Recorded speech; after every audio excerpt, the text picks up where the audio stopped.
Okay, good evening all. Welcome to the third Hashkafa in the Workplace Vaad.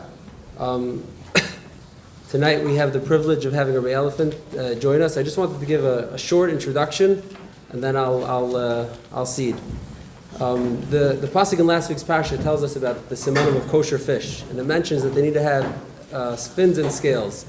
Chazal and the Gemara and Chulin and Daf Samach Vav say that any fish that has scales, automatically we know that it has fins. And the Gemara says, Imke and Lama Kasav, it's Lahagdil Teraviyadir. Now Taisvis Afanor asks, how did Chazal know this rule, like this rule of biology, that anything that has scales has fins? And Taisvis brings a few different terutzim. Taisvis says possibly they knew it from Adam Rishon, or maybe they knew it from Halacha Mishim Sinai, but Taisvis is absolutely certain that they knew it. Because if Chazal said it, they knew it. And that is a privilege that we have Gedolim who know the answers. And I would just say that tonight we have the schos to have a special guest from Eretz Yisrael, someone who knows the answers, and I think that we're all going to benefit tremendously from his wisdom.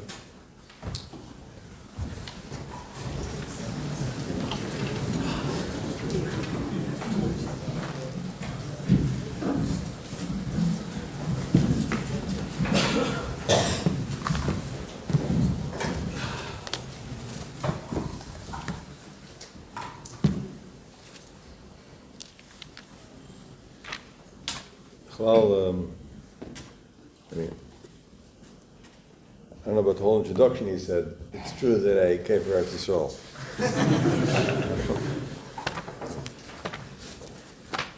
But for American bombastic introductions, it was pretty much okay.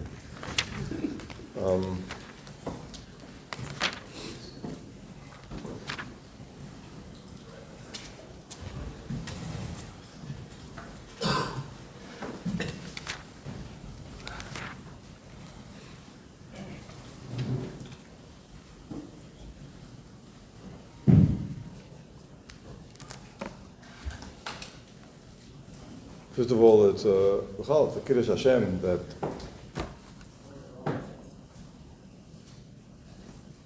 the tzibur is getting together to be mischazik, to talk, to think. Person leaves a base medrash, person leaves yeshiva, and I don't know, for some reason we're expected to figure it out ourselves. Not so simple, it's complicated. There are many challenges, there are many opportunities, many nisyonis, many unclarities. And the fact that we come together to talk about these challenges, to understand the challenges, to clarify the opportunities is a tremendous chus for each of you individually, for the Hashkafa organizers, and for the tzibur b'chlal. You should all be gebenched. I was asked to speak about the topic of we have no time. We're juggling job, family, learning, and there's a common challenge of we have no time. How do I have time to grow? How do I have time to daven? How do I have time to avodas Hashem? We're on this endless treadmill, coming and going and trying to keep up. And then you come home after a long day of work and there's homework. I don't want to rub it in, but you know that Eretz Yisrael, the boys don't have homework. You know that? Isn't that incredible? So you don't find yourself coming back after a 12-hour work day with your wife standing at the door with Maseches Yuma, right? Open in front of you, and she's frustrated. She's been trying for 2 hours to figure out the Avodah Yom Kippur, and before you even sat down and had a bite, you're already in trouble because the piles of homework. It's a big. That's why, by the way, there's Yisrael how much more chilled out and much more relaxed. There's no homework, and that's only a small part of the day. And we're trying to juggle our own learning and marriages family, children, and you do have to work a little bit in between. So it's very interesting. So there's no time. So it's very interesting. This topic of there's no time is a focal, central, critical point in Bechal, the whole battle with the Yetzer Hara, the whole battle with the Satan. I want to show you a few thoughts to share with you of A, where it's coming from, this whole challenge, and B, what we can do about it. Because I agree with the topic that I was asked to speak about, that it's really the number one challenge that a working Ben Torah has. Now, I think that people who asked me to come speak tonight, the Hashkafa organizers, perhaps wanted me to give a number of tricks and tips and tools and aids to work out your schedule. So I'm sorry to disappoint you. I'm not the person for that. I'm not good at tips or tricks. And I also don't believe in that. I think everybody's life is, if I want to talk about a Hashkafa issue that's behind this topic of not having time. It's very interesting. It's Negeret Yetzias Mitzrayim. We find that right before Yetzias Mitzrayim, right before Klal Yisrael goes out of Mitzrayim, HaKadosh Baruch Hu calls out Moshe and says, he gives him the mitzvah of Kiddush HaChodesh. And the question is asked, why is the mitzvah of Kiddush HaChodesh, the Hakdama and the Psicha to Yetzias Mitzrayim? Why is it so critical? It's a very nice mitzvah. Yom Tovim told you that, it's all true. But why is the mitzvah of Kiddush HaChodesh, the Pesach, the Hakdama of Yetzias Mitzrayim? Why? Why is it so important? Ad Kedei Kach, Rashi says in the beginning of Bereshis, it was supposed to be the first mitzvah. What's behind this? There's something very, very deep behind this.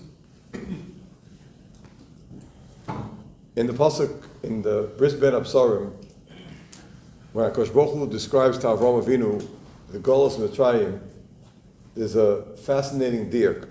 It says in the pasuk like this: "Vayomer Avram Yodoya Teda Ki Ger Yezaracha Be'eretz Lo Lahem VaAvodnu V'inu Oisam Arba Me'oi Shana." They're going to be avodim 400 years. V'dor Revi Yosef Heina, and the fourth generation is going to come back. So the Goin is Medayik. When it talks about the Golus, it talks about time. The Inu Oisam Arba Me'oi Shana, 400 years. When it talks about the Geula, the pasuk says V'dor Revi, the fourth generation. Now it should have said 3 generations are going to be avodim, and the fourth generation will be free. Or it should have said that 400 years they're going to be avodim, and afterwards they'll go free. It's a fascinating pasuk. When the pasuk speaks about avdus, about slavery, it measures it in time, 400 years.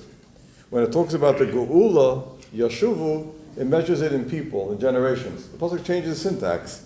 The pasuk starts off with time, with generations, and then the pasuk moves over to talk about people. The pasuk starts off with time, with 400 years, and then it moves over to talk about doyer. The dor revi yoshev heina. It's mamash a contradiction, it's mamash a stira from one pasuk to the next. What's the answer to this? Why is it that Golus, Shibud, is measured in time, and Geula is measured in generations, which is people? So the answer is as follows. I want to show you something fantastic.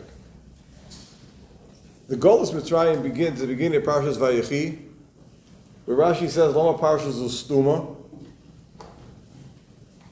Shenistmu Einei V'Libon Shel Yisrael Min HaGolus. That means the Golus Mitzrayim began that there was a Parshas Stuma, there was no space between Parshas Vayechi and Parshas Vayigash. Why is that the symbolism of the beginning of Parshas of Mitzrayim? So the Gemara says, why normally is there a space between 2 parshas?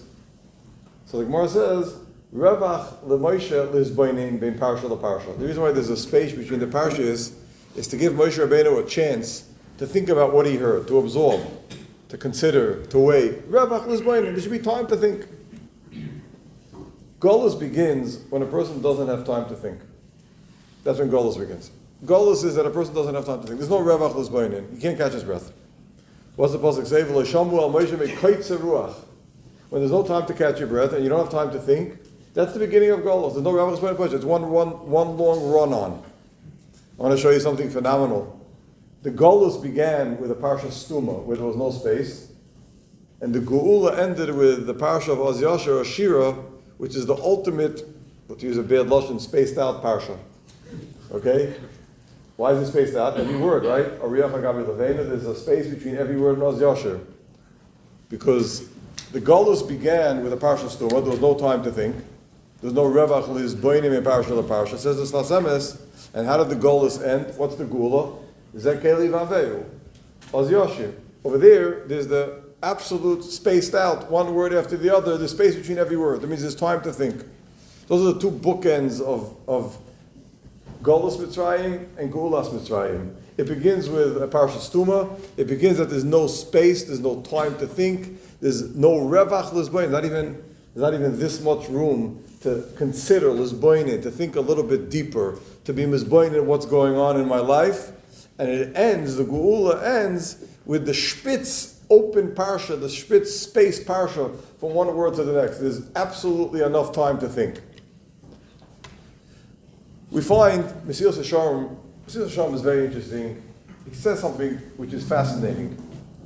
Mesilas Yesharim says in the Zehiros that if a person would take a moment, a split second, rega kot, and think about what he's doing, miyad right away, he would do the right thing.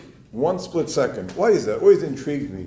1 second, rega kot, one tiny minute, that's all it takes? Why is it that way? So the answer is very simple. Mesilas Yesharim says, when he wants to describe the example of the Yetzer Hara not allowing a person to think, his example is from Mitzrayim, Tichvar HaAvodah. How he said, Tichvar HaAvodah, let them have a lot of, and what will come of that? They won't have time to think. What is this obsession with not thinking? Tichvar HaAvodah, they shouldn't have a second to think about it. And Mesilas Yesharim says, and if you'll have a second to think about it, right away it'll be okay. Why is it? The answer is very simple, but it's very deep also. The mahus of a human being is das. The tzelem elikim, which differentiates a person from a behemoth doesn't think. A human being is a tzelem elikim, nasa adam bit salmenu. Says Rashi, lahavin ulahaskel, lahavin, lizbainin. The tafkid of a human being, what defines a human being is that a human being thinks, a human being considers, a human being is lizbainin, a human being thinks a drop deeper. That's a human being. Nasa adam bit salmenu, says Rashi, lahavin. The minute that a person thinks, even for a moment, he's crossed over that boundary from a behemoth to an adam. He's articulating, he's accessing, his tzelem elikim is accessing his neshama. So not thinking is a behemoth. Then, when a person doesn't think, a person is left to the reflexes, to the instincts, to the emotions of his body, because you don't think. There's no time to lose. That's an eved. A person who doesn't have time to think, who doesn't have a revach in parsha to parsha, a person who's not misboinin, doesn't have, by the way, how much space is there between Vayigash and Vayechi? It's a tiny space. If you don't have that amount of space, that's avdos. Avdos means I don't have time to think, I don't have time to consider, and then a person is left at the resources of his instincts, his reflexes, his midas, his emotions. And if a person has time to even rega kot, just 1 second, kimat kot, a 1 minute of thinking, so you've extracted yourself from being a behemoth, you're a human being, because a behemoth can't think even for a second. Mesilas Yesharim says it's black and white in this area. Did you find time to think about it? Did you find time to consider? Time. You did that, you're a mensch, you're a human being. Right away you'll do the right thing already. It's an astounding Mesilas Yesharim. It says a person would just take 1 minute of time to think about what he's doing, right away he would do the right thing. And the Yetzer Hara doesn't allow a person to do that because the Yetzer Hara knows, says Mesilas Yesharim, that if you're going to take a second to think about it, you'll be okay. You'll already, like Rabbi Salata said, if you'll take 1 minute to learn Mussar, you'll find a half an hour to learn Gemara. You'll take a minute to learn Mussar, you'll find an hour to learn Gemara. What happened all of a sudden? Your day was crowded because you didn't think. You're on the treadmill. And all the Yetzer Hara wants is that a person shouldn't think, because then you stay a behemoth, then you're not exercising that aspect of humanity, which is the seichel, which is the das, which is what am I doing, where am I going? Came along Paroi, and he said, Tichbad ha'avodah. The klipa of Mitzrayim, the abdus of Mitzrayim was, they shouldn't have time to think. Tichbad. They should be constantly busy, constantly distracted, constantly taken up by other things. And that's the mitzias of what an Eved. So it's not just a superficial pshat that if you don't have time to think, they're not going to plan an escape route and dig tunnels under the fence of the tribe.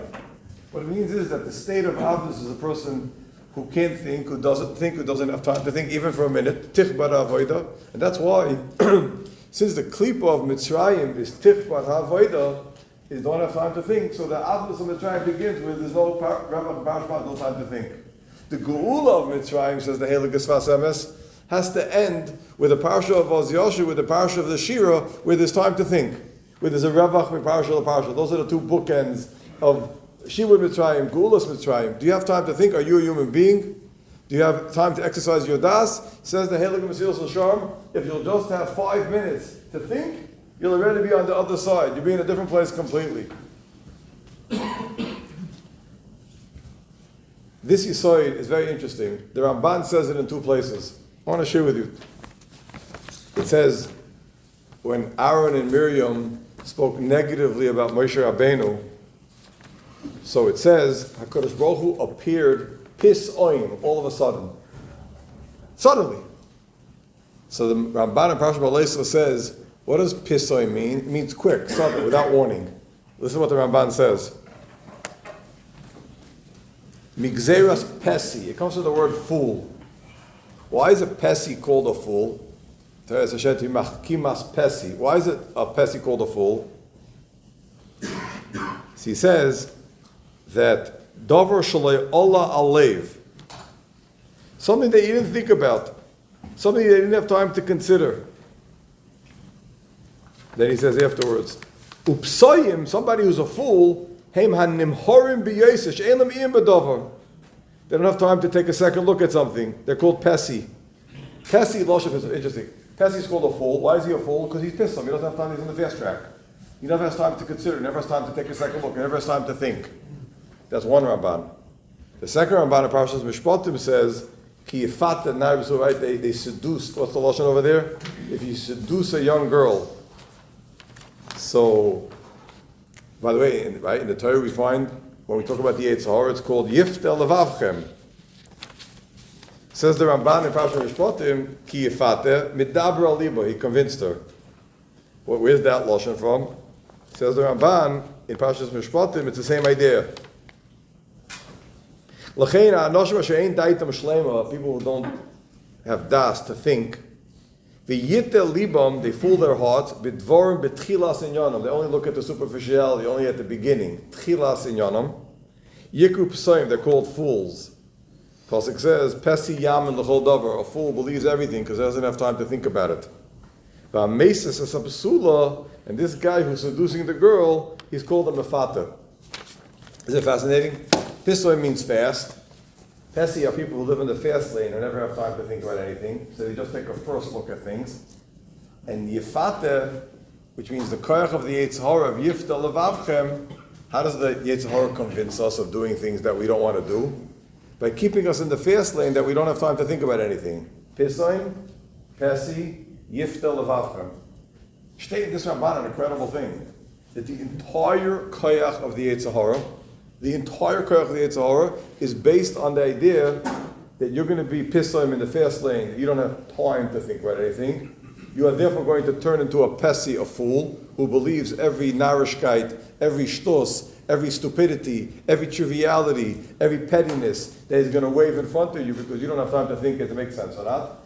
Pesi pisoim, yifata. Those are, the Ramban says, the 3 words are all rooted in one word.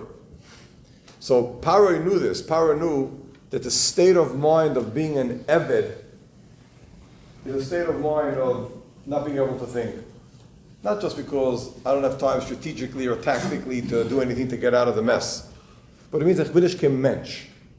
A person who doesn't have time to think is not a mensch. And I want to share with you an incredible Mesilas Yesharim. Mesilas Yesharim says a pshat which is not so well known. Rossi Torah, Rossi Yitzhahara, Rossi Torah Tavlin. The Baruch created Yitzhahara, and the Torah is the antidote, the refuah. So if I were to ask any of you, how is Torah the antidote for Yitzhahara? You'd say, Torah is Kedusha, it's HaKadosh Baruch Hu, so V'raisa Kedusha B'chachadu, I'm Dovek HaKadosh Baruch Hu, the Yitzhahara is Ra. He doesn't say that. You know what he says? Yosef Hashem says that the Yitzhahara is that a person doesn't have time to think. So if you kaveh item la Torah, then you have time to think for a minute, and then there's a chance you win the battle against the Yitzhahara. He doesn't say because of Limud Torah, he doesn't say because of Daf Yomi or Amud Yomi or Daf L'Shavua. He doesn't say any of that. He doesn't say because of the mitzvah of learning. He doesn't even say that the Kedusha of Torah fights the Yitzhahara. He says that if you'll learn, you'll have time to stop and think, and then you'll fight the Yitzhahara who doesn't let you think. But Rossi Yitzhahara, Rossi Torah Tavl. The first was Yosef Sharm, Parak of Zehirus. That's very interesting. If a person needs time to consider why Dafka Torah, the guy play golf, do yoga, I don't know, whatever you can do here to relax. Steht nicht, as I state that in order for a person to be able to take misboinin in what he's doing, you have to learn. If you don't learn, then you're stuck on the treadmill, and you can never be misboinin. Rossi Yitzhahara, Rossi Torah Tavlin is because the Yitzhahara is Ikar Mocham, is that you shouldn't think, you shouldn't be a mensch, you shouldn't have das, you shouldn't articulate the Tzelem Elokim, you shouldn't have a second to think. Rossi Torah is that Torah is going to force you to detach yourself from the rat race, and then you'll have time to think, and the minute you'll have time to think, there's no Yitzhahara anymore. So, my answer to the question about what do we do with the huge clash of time that we don't have time. We have family, we have learning, we have davening, we have work, we have children. What do we do? So there's all types of eitzes. We can give out schedules over here. But the real answer to the question is that we don't have time is Yitzhahara. It's tichbar avodah. It's a state of mind.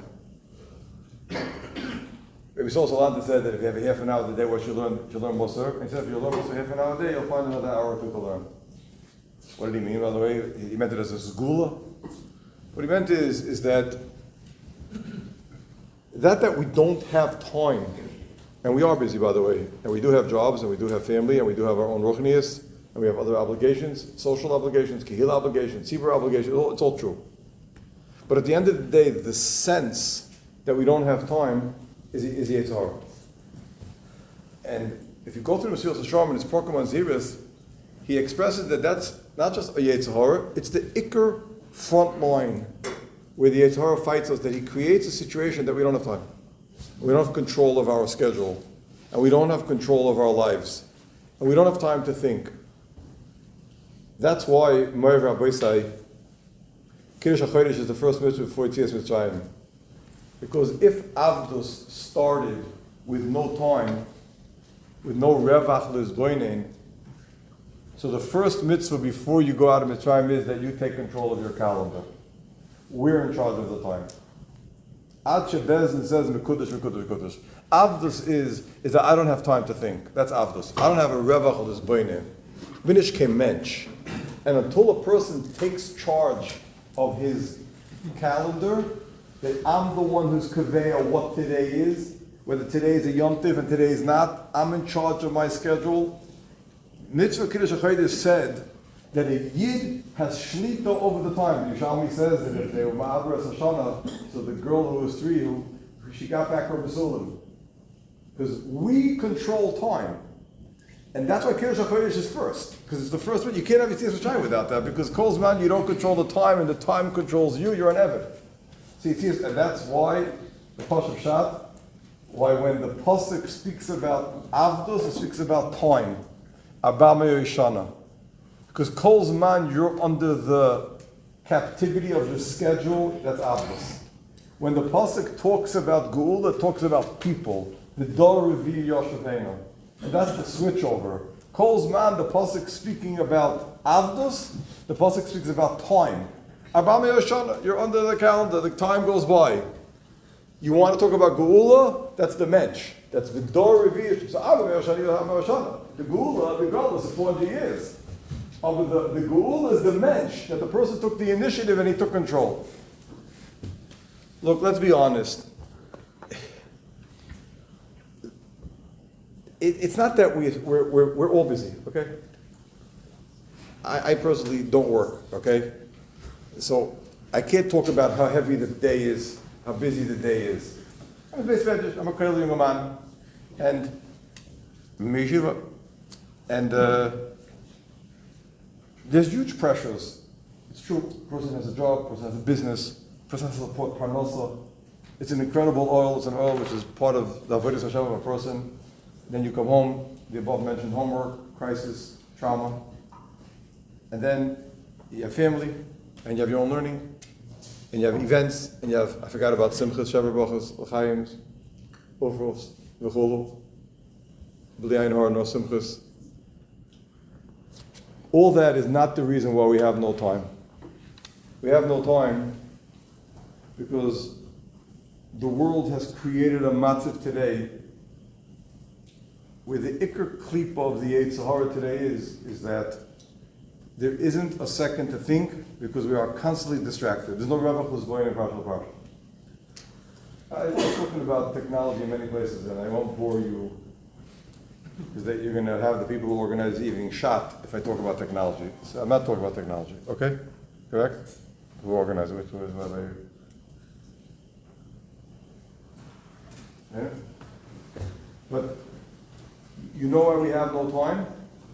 Because we have no time. Because all you need is a minute, a regular cut, just to think. They tell us how you think. Because we're flooded, drowning in a world of nonsense.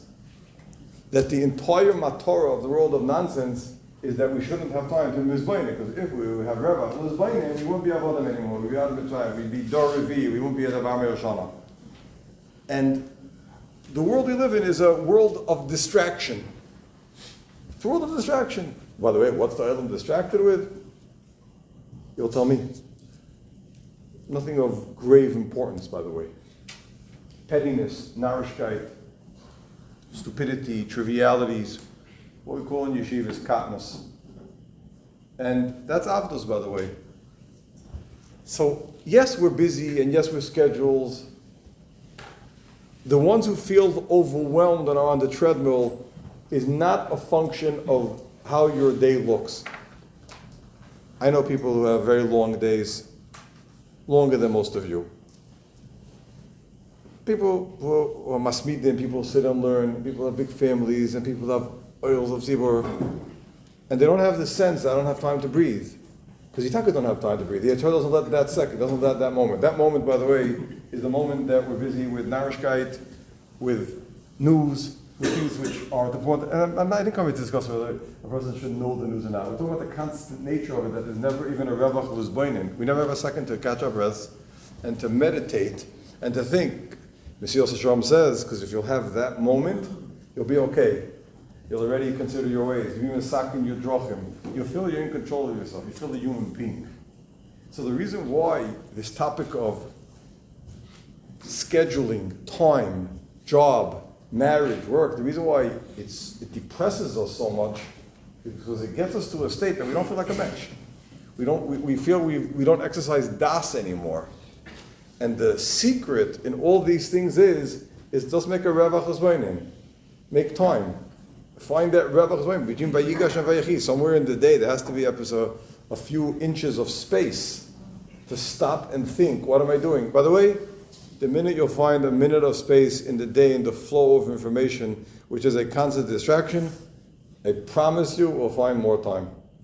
It's a miraculous thing. It's a bechina of, you go over from Parshas Vayechi to Oz Yasher, space. All of a sudden you'll find space. It just happens by itself. It's like the Kriyas Yamsuf, it's like a parts. And all of a sudden the space, when you were sure there was no space, that's the Yisayid of Revach L'zbainin, that's the Yisayid of Kiddush HaChodesh, that's the Yisayid of the Geula. There's a Moridika Rashi, who ends Yetzias Mitzrayim. Ubnei Yisrael yotzim biyad Roma. Rav Wolbe brings this down in many of his shmuzin. Zok Rashi, what does it mean yotzim biyad Roma? B'gvura gvoya u'mefusamas. Uplifted, famous, with a ufgehebenkeit, with a roimumus. Avdos is shiftless. Avdos means that I'm a function and an eved of my schedule. Geula means that I lifted myself up out of the mud, I lifted myself out of the katnos, I lifted myself out of things which have no meaning, and I'm able to strive and see what I am and where I could go. Yetzer hara doesn't let us think, because if we would have that moment of thinking, then we would know how far we can go as individuals, what potential we have, and how far we can grow. Yad Rama. So the whole Yetzias Mitzrayim was an act of Klal Yisrael going from katnus to gadlus, to this ufgehebenkeit, to lifting themselves up. It takes 1 second. The whole Yetzias Mitzrayim was a minute. They went from Avdei Paroi, they switched over to Avdei Hashem. In 1 second, from before Chatzos to after Chatzos. Because all it takes is 1 second, all it takes is 1 minute, all it takes is one is Bainanus. And when we find that break into action, if I use a bad lashon of Laz, when we find that break into action and we use it to connect to our deepest parts of us, of Das and His Bainanus, all of a sudden we'll find much more space. We'll find the Geula and we'll be able to take back the control of our lives. So I'm saying a practical eitzah now.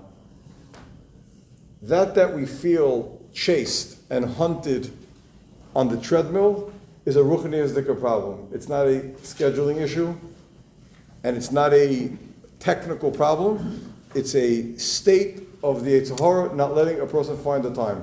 Everybody who has busy schedules can find that moment or two to be mizboinin. What am I doing? Where am I going? And at that second, the person has crossed over the Rubicon from Eved to Yisrael.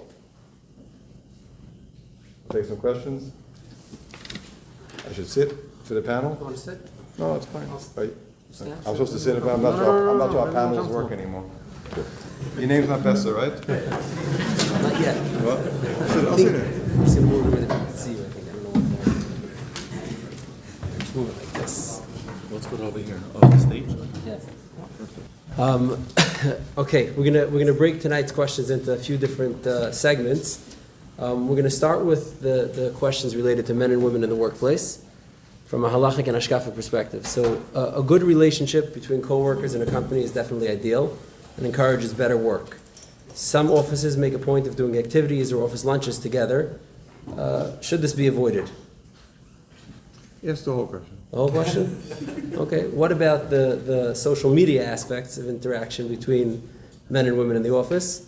For example, liking or responding to a post, because various sales and things could come out of that. Keep going. Keep going? That's all we have for the men and women part. The rest of his conferences. Same thing. Okay. Attending business conferences. Is there a blanket reason to avoid these? Is there a difference between Jewish conferences, non-Jewish conferences? Is there a difference? In regards to attending them? No. Is there a difference I don't know. in the Hefza, not the Gavra? I never went to one. Me neither. Go ahead. Assuming that we're allowed to add by strict halacha attendees, is there a concept of being Yirei Shamayim and just not going? What if a boss insists and an employer has to push back against that? Okay, Shekayach, Rabbi Yoel, right? Yes, I'm going to move aside and I'll come back when we get to the next the next group. So yes, a bunch of important questions which are connected to each other. Men and women in the workplace, from halacha hashkafa perspective, good relationship between co-workers is an ideal and encourages better work. Office lunches together, social media aspect, likes, comments, posts from a woman to a man, etc. Business conferences, food and entertainment, not strictly focused on business. Party atmosphere, Jews, non-Jews, men and women mix. Is there a difference? Yirei Shamayim, etc. So the reason why I'm connecting these two issues, one is about men and women in the office, and second of all about business conferences, there are a number of aspects which govern both questions. I want to maybe disappoint some of you. I will not be saying anything controversial, okay, that you can say, oh, I was there when he said it, okay? I want to say the following, a few very basic ideas here, okay? Number one,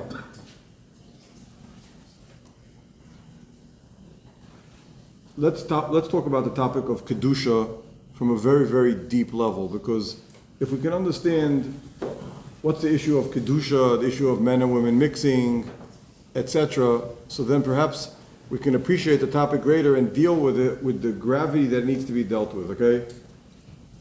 First of all, I'm going to start from, not the bottom up, I want to start from the most basic things.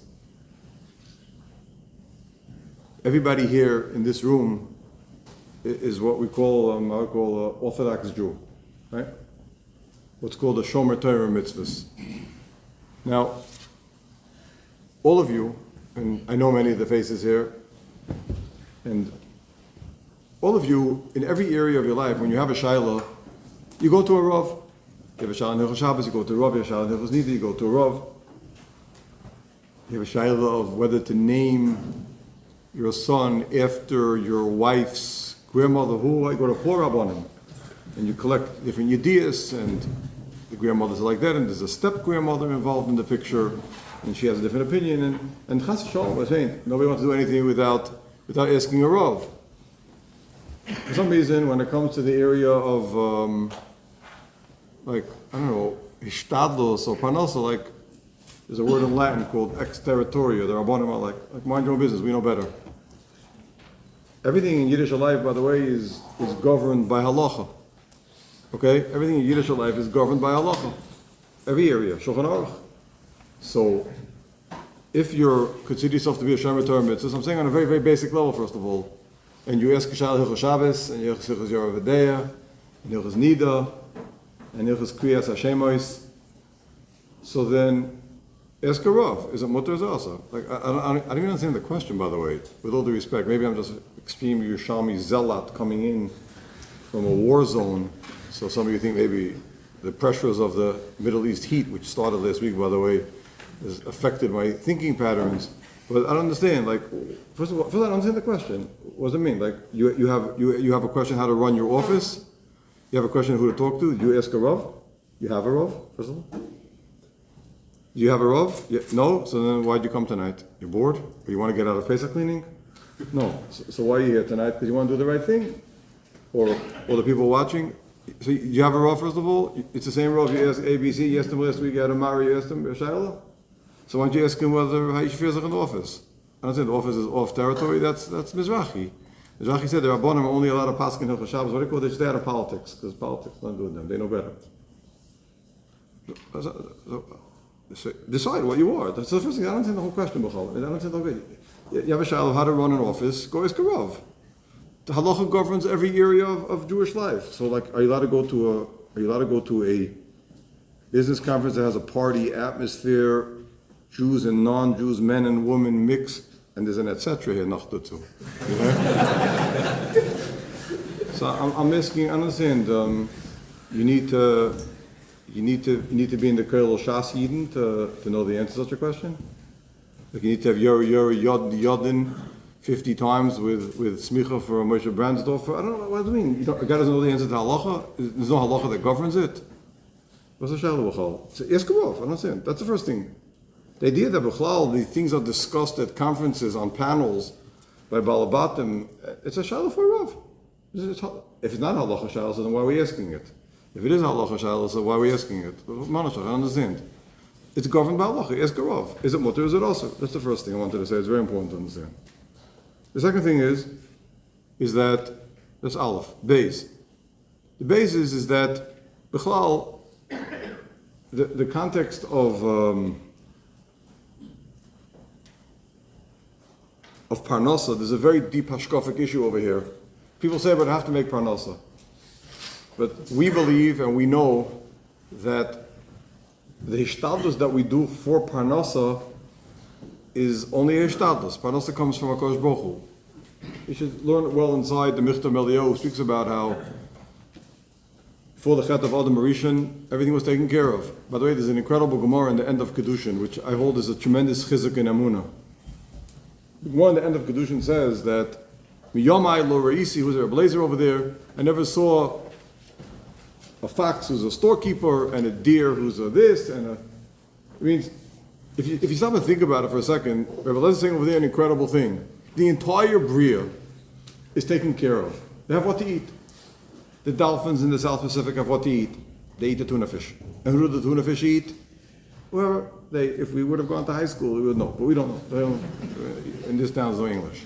Yeah? So, but there's a food chain. Everybody's taken care of.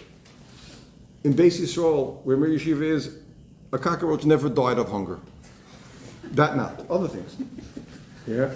Got run over by Chalmers. But and cats in Rechavia never died of hunger. And the skunks in Muncie didn't die of hunger. And all the organisms of the world, the trillions and myriad of trillions upon trillions of one-celled organisms and animals, and everybody's okay, unless it doesn't rain. The Rosh doesn't give rain. But everyone's taken care of. And the only one who has to go on Amazon and smell sneakers is the Nezer Habriya, the Adam. Yeah? The only one. Nobody else. That makes sense? You ever thought about that? You have a whole Bria, even if you believe the world came from the Big Bang, okay? If you're a kaifer. You know, the type of thing they used to go to the planetarium and they told us to close our ears when they were showing it. Right? Not to become a kaifer.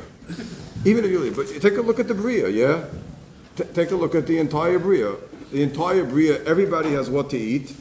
And we have to mutchazach and get from your shver before Yontiv and your parents and try to trick the other side that they didn't give, and the other side didn't give, and that side should give more. Why? The dolphins don't have to do before Pesach. They don't have to mutch. They don't have moschitim. You ever saw moschitim in the aquarium? No. All season, they're taken care of. What's up shot in that?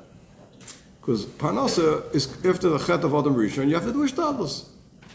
Now, if it's not mutter of a shtadlus, it's not a shtadlus. It's not so simple. That's horror number 2. It's not a shtadlus. People always ask me, should they cheat on taxes? I say, I don't know, I'm not a Pesach. You know, guys started say Pilpulam and Dina the Machos Dina, and so I said, like it's the only Gemara you know. So it's like the other, you know, you bump into people who the only Gemaras they know is they know which Amoraim was a blacksmith and who was a sandler and who's what. You don't know any other Gemaras. They just know the 3 Amoraim what they worked in. I say, I'm not talking about that, but Shtadlus. What people ask me, I said, I don't know if you cheat on taxes, not cheat on taxes. I'm not a lawyer, I'm not a tax lawyer, I'm not a criminal lawyer. One thing I know, ishtadlus it's not. You know, it's not included in legitimate ishtadlus unless somebody holds, yeah, I don't know, vesach. But ishtadlus means doing things which are normal. How could it be that doing something shaloi k'halach is legitimate ishtadlus? I don't understand. It's not ishtadlus. It's not, how much are you allowed to do? What's the heter for such a thing? That's horror number 2. But horror number 3 about the separation of offices, I want to say something very, very important. What we call the whole Indian of Kedusha? We have a very negative look at Kedusha. Kedusha means separation, and this is no good, and that's no good. That's not what Kedusha means. I'll tell you what Kedusha means. Okay? What does Kedusha mean, by the way? People think that Kedusha means what not. It's not true. Kedusha means what yeah. I'll explain. The human being is an incredible phenomenon. What's so incredible about human being? I'll tell you. I'll give you an example of 2 examples of people who are human beings. And l'choira, they have no tzara shova. They have nothing comparable. One of them is Yamach Shemoy, a Hamas terrorist on October 7th. Haloi, is there any barbaric animal in the jungle who behaved like this from the history of the world? No. Agreed? But he's a human being, right? And then you have the same human being as Rabbi Akiva, the Vilna Gaon, the Baal Shem Tov HaKadosh. Now, how could it be that in the same species, right, it could be the same thing? You ever thought about that? I've been thinking about that since October 7th, you know? That's incredible. You have the same human being, the same species. I think it's called Homo fabium, is it called? Or something like that. And one of them looks like this, Azab Behema that never existed in the deepest jungles of Africa wouldn't behave like that. Who burns babies alive in ovens? What's such a thing? Never such a thing. There was such an animal. Not that there was cool sharks in the deepest depths of the Pacific Ocean behave like that. And then you have people who are malachim, who went up to Shemayim, who have Ruach HaKodesh, who were dovak in the Eibishter. How could that be? The answer is that a human being has two parts to himself. He has a part of Hamas, and he has a part of Rabbi Akiva. Yeah, there's all one mensch, us. Chazal say, "Haroya soita b'kukula yazer atzum enayayin." If you see a soita in its degradation, right away you should quickly get yourself in shape. What do I have to do with that bum chick over there? She got herself into trouble. The answer is no. It's a mirror for you, what you could be. You have a side of you that's also like that. You have a side of you that's out of control. You have a side of you that's irrational. The Torah Kedosha came to bridge these two polar opposites called a human being, who on one hand has a Tzelem Elokim, who has a neshama, HaKedosha, that he could be Rabbi Akiva, and be Moshe Rabbeinu, and be Moshe Feinstein, and be a Melech Midozensky, or a Melech Biederman. And he also has a guf with Midas Roas that could be a Vilde Chaya, Pera Adam, like a Torah Kedusha called him. Kedusha means that I take the forces of the Vilde Mensch and I channel it for the vision and the goal that the Neshama wants it. That's a human being, doesn't mention. That's Kedusha. Kedusha means that I take the physical world and instead of using it to be a Vilde Chaya, I channel it for the goals and the tachlis and the vision and the emes of what the Ruchnius and the Neshama says do it. So the issue, Moiv Rabbi say, is not where the women eat lunch and the men party. That's not what it's about. It's about, are you a mensch or a behema? Kedusha means the merging, the bridging of the enormous forces of the physical world and harnessing it to the vision, direction, tachlis, and emes of the neshama. That's the shleimus adam. That's kedusha, and have a raya to it. And with that, I'll end. There's one more question, maybe. This is a Mordecai Maral, and this is the answer to all the pachkaraya about kedusha in the offices. Three pillars, right? Torah, Avodah, Gemilas Chasadim. There are three averos which are harag vayava. What are they? It says the Maral, all mitzvahs are v'chay behen. You have to be over the mitzvah to protect your life. But your life, says the Maral, only has value, calls mind you're connected to the three pillars of the world. So, he says, Shvichas Damim is the exact opposite of Gemilas Chasadim, right? Till Shvichas Damim, you still have Epis HaShayachas to Gemilas Chasadim. You're killing somebody, you're done with Gemilas Chasadim. Your life has no value because you're disconnected from the Al Shleish Advarim. Avodah Zarah is the exact opposite of Avodah. Till Avodah Zarah, no, you're not davening well. You're harag vayav. The guy says to you, don't daven Shemona Esrei, I'm going to shoot you, get shot. You still have Shayachas to Avodah. Avodah Zarah, you're done with Avodah. Gila Rayas, he says, is the detachment from Torah. It's a Pella. Shvichas Damim, I understand, is anti-Gemilas Chasadim. Avodah Zarah is anti-Avodah. So then, there's no V'chai Behen anymore, because you lost your value. Why is Gila Rayas the opposite of Torah? Explains the Maral, because Gila Rayas means that a person gives into his base elements of a behema, of doing things that don't have seichel to it, things that don't have a tachlis. Torah is that a person is an Adam, that a person is Chachma, that a person is Das. And that's why at Mesilas Yesharim, whenever he speaks about Taivis, he speaks about Seichel. Seichel versus Taivis, that's an unfair battle, right? The Taivis coming along and saying, I want something Geshmak. The Seichel saying, this is not Emes. But that's the real battle. The battleground is between Seichel and the Das and the Emes of Torah versus the powers of the body which draw us. That's what Kedusha means, Rabbi Isai. So the question about the offices and the conferences, I said three things. One is, there's a Shulchan Aruch, ask a Rav. Number two is, that's your Hishtadlus for Parnasa, really? That's pathetic. And third of all, and most importantly is, Kedusha is not about what not. Kedusha is about what about yeah. What can I take the Olam Hazeh? Which part of Olam Hazeh can I take and harness it and use it for the right thing? It's about what yeah, it's not about what not. And that's the exact amount of Olam Hazeh that a Jew has shaykhs to. And if not, you missed the boat.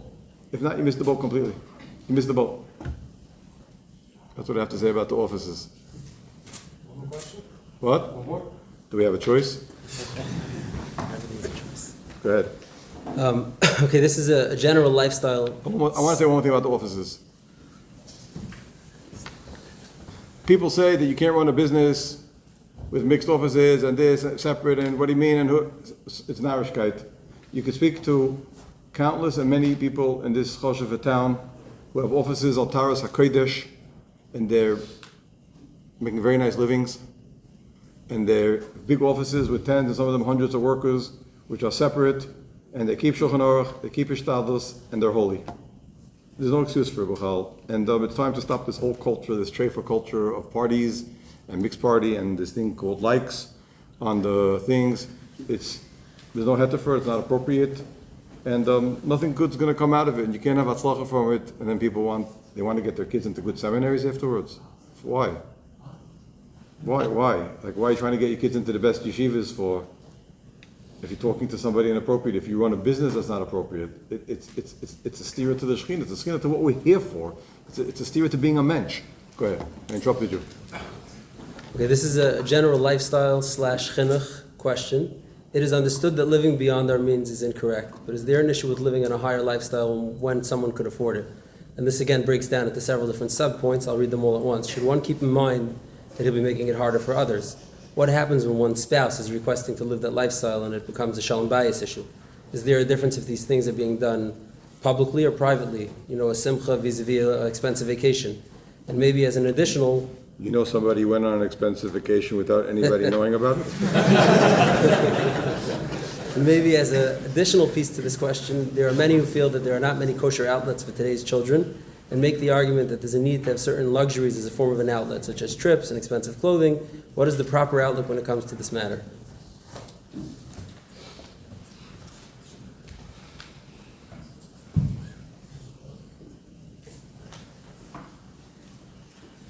Look, the issue of lifestyle, living beyond our means, and the question about what happens if I do it privately, so I'm not stocking anybody's eyes out if I'm living over the top or going expensive vacation without anybody knowing about what's the geschmack of going on vacation if nobody knows, like I said.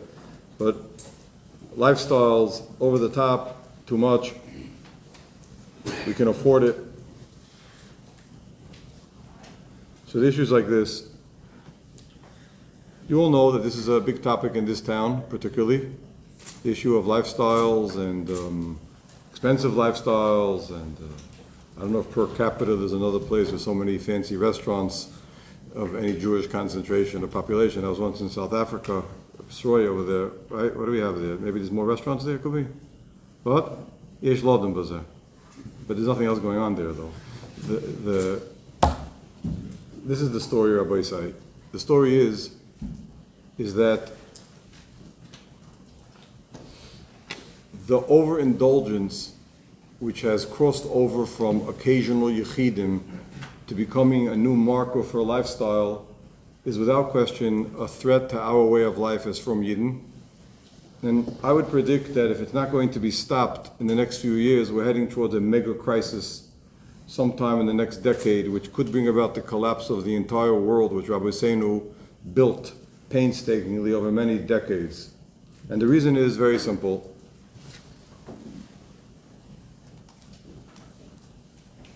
I would say there's three aspects to the topic of too much Kashmir, as we'll call it, okay? Which is, over here was written diplomatically, beyond our means. Number one is that the Aleph Beis of Yadus, the Aleph Beis of Yiddishkeit, is that this world is only a prosdor. The understanding that this world is a temporary place, limited in time, and as a hechetimtza to Elam Habe afterwards, is the Aleph Beis, it's the Yisod HaAvodah, Yisod HaChasidus, the Shorish HaAvodah of everything we do. It's the foundation. If we don't have that foundation, that this place is Hayom La'aseisim U'Mochel L'Kabel, if you don't live with that cognizance and that awareness, there's no Avodas Hashem, there's no Torah, there's no Tefillah, there's no Chinuch, there's nothing. Why bother? The living beyond our means is shaking the foundations of our existence as a tzibur and prolonging the golus. And the reason is because it's a siba and a siman. Remember the Lamda Sheshpach from Yeshiva. it's a siman that we believe that Olam Haz is permanent. It's also causing a sense of permanence here. When we live over the top and we live with gashmias that we don't need, so it's both a siman and it's also a cause for ourselves and our children to mistakenly understand what we're doing in this world.